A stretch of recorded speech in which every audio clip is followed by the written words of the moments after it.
क्या परिमेय संख्या अर्थात रैशनल नंबर के बारे में इतना जान लेना पर्याप्त है कि परिमेय संख्या को p/q के रूप में लिखा जा सकता है, जहां p व q पूर्णांक तथा q नॉट इक्वल टू 0 है। तो एक बार इन प्रश्नों के बारे में सोचिए। परिमेय संख्या का मानक रूप अर्थात स्टैंडर्ड फॉर्म क्या है? इक्विवेलेंट रैशनल नंबर अर्थात तुल्य परिमेय संख्याएं क्या हैं? दो परिमेय संख्याओं के बीच परिमेय संख्याएं कैसे ज्ञात कर सकते हैं? तो ऐसे ही कई सारे सवालों के जवाब जानने के लिए हमें रैशनल नंबर के बारे में विस्तार से पढ़ने की आवश्यकता है। तो हेलो स्टूडेंट एंड फ्रेंड्स, आपका स्वागत है हमारे चैनल रीड विद स्काई में। तो चलिए शुरू करते हैं। सबसे पहले इक्विवेलेंट रैशनल नंबर, तुल्य परिमेय संख्या। वे परिमेय संख्याएं जिसमें अंश अंश के तथा हर हर के बराबर हो या उनका वियोजन करने के बाद उनको बराबर किया जा सके, इक्विवेलेंट रैशनल नंबर अर्थात तुल्य परिमेय संख्या कहलाती हैं। उदाहरण द्वारा समझते हैं। 1/3 बराबर 1/3। तो इसमें देखिए 1 1 न्यूमरेटर बराबर है, ऐसे 3 3 डिनोमिनेटर बराबर है। तो ये परिमेय संख्या तुल्य परिमेय संख्या होगी। ऐसे दूसरा एग्जाम्पल से देखते हैं। 1/3 बराबर 2/6 बराबर 3/9।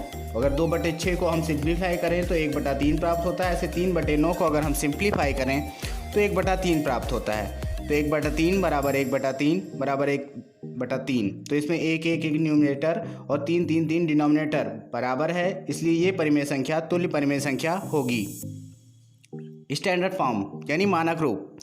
यदि कोई परिमेय संख्या p/q के रूप में हो, जहां p व q पूर्णांक होने के साथ साथ को प्राइम यानी सह अभाज्य अर्थात जिसमें कोई भी कॉमन फैक्टर ना हो और q नॉट इक्वल टू 0 हो, तो इस तरह की परिमेय संख्या को मानक परिमेय संख्या कहते हैं।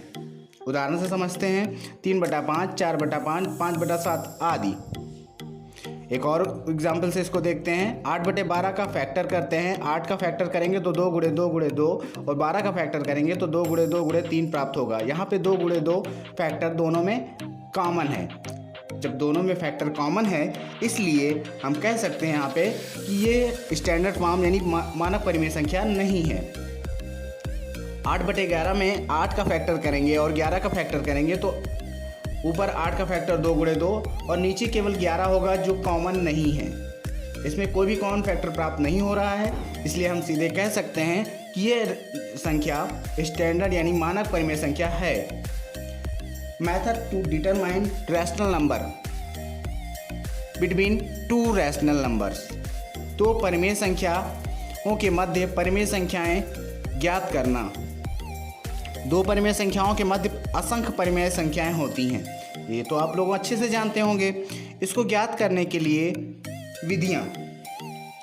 When one rational number determined, जब एक परिमेय संख्या ज्ञात करनी हो। कैसे ज्ञात करते हैं? मान लेते हैं x और y जो है वो परिमेय संख्या हैं और y जो है वो हमारा x से बड़ा है, तो x और y को जोड़ करके उसका आधा कर दिया जाता है और हमें x और y के बीच परिमेय संख्या प्राप्त हो जाती है। Find the rational number laying between 5 and 6। इस एग्जाम्पल द्वारा हम इसको देखते हैं कि 5 और 6 के बीच हमें परिमेय संख्या अगर निकालनी है, तो यहाँ पे देखते हैं कि जो 6 है वो हमारा 5 से बड़ा है। तो अगर हम x और y के बीच परिमेय संख्या निकालते थे तो उसका क्या करते थे? x + y को जोड़ देते थे और उसका आधा कर देते थे। ऐसे ही 5 और 6 को जोड़ करके उसका आधा करेंगे, जो हमें प्राप्त होगा वो हमारी संख्या यानी 11/2 हमारी संख्या होगी।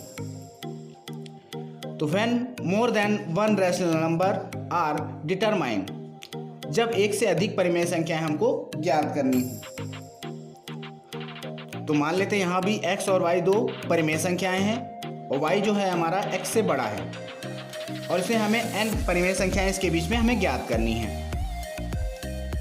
तो क्या करेंगे तब? x और y के बीच संख्याएं जो होंगी, अगर हमें 4 निकालनी है या 5 निकालनी है, जैसे भी निकालनी है, तो अगर मान लिया हमें n तक निकालनी है तो x + d, x + 2d, x + 3d, x + 4d, x + n, जहां d बराबर y - x upon n + 1। Find 4 rational number laying between 5 - 6। इस एग्जाम्पल द्वारा समझते हैं। यहाँ पे देखिए -5 जो होगा वो -6 से बड़ा होगा, क्योंकि माइनस में संख्याएं जो होती हैं जो जितनी छोटी होती है वो इतनी ही बड़ी मानी जाती है और होती ही है। और यहाँ पे n जो है वो हमारा कितना है 4 है, यानी हमें 4 संख्याएं ज्ञात करनी है इसके बीच में। तो अब d बराबर हमारा क्या होगा y - x अपॉन n+1 होगा। तो इससे हमें जो प्राप्त होगा वो क्या प्राप्त होगा 1/5। अब x और y के बीच 4 परिमेय संख्याएं ज्ञात करनी है, तो इसलिए क्या होगा x + d, x + 2d, x + 3d और x + 4d। तो -5 और -6 के बीच 4 परिमेय संख्याएं जो ज्ञात करनी है, यानी x + d बराबर हमें क्या मिलेगा -29/5। और हमारी दूसरी संख्या जो होगी वो x + 2d बराबर -6 और इसको 2 × 1 रखेंगे यहाँ पे /5 रखेंगे और सॉल्व करके हमें जो प्राप्त होगा वो -28/5 प्राप्त होगा। ऐसे ही x + जब 3d यानी तीसरी संख्या जो हम निकालेंगे तो उसमें हमें प्राप्त होगा -27/5। चौथी संख्या निकालेंगे तो x + 4d यहाँ पे सॉल्व करके प्राप्त होगी जो हमें संख्या वो होगी -26/5। और इस तरह हमारी जो चारों संख्याएं प्राप्त होंगी वो होंगी -29/5, -28/5 और -27/5 तथा लास्ट में -26/5। ये 4 संख्याएं हमें प्राप्त हो जाएंगी। यदि आपको मेरी वीडियो अच्छी लगी तो आप ये वीडियो दोस्तों, रिश्तेदारों और बच्चों को ज़रूर शेयर करें, जिससे यह जानकारी अधिक से अधिक लोगों तक पहुंच सके। यदि ये चैनल आपने अभी तक सब्सक्राइब नहीं किया है तो सब्सक्राइब कर लीजिए, जिससे ऐसी ही नॉलेजेबल वीडियो आपके पास सबसे पहले पहुंचे। तो सीखते रहिए, खुश रहिए, मुस्कुराते रहिए। टेक केयर, जय हिंद। मिलते हैं जल्दी नेक्स्ट वीडियो में परिमेय संख्या पार्ट 2 में।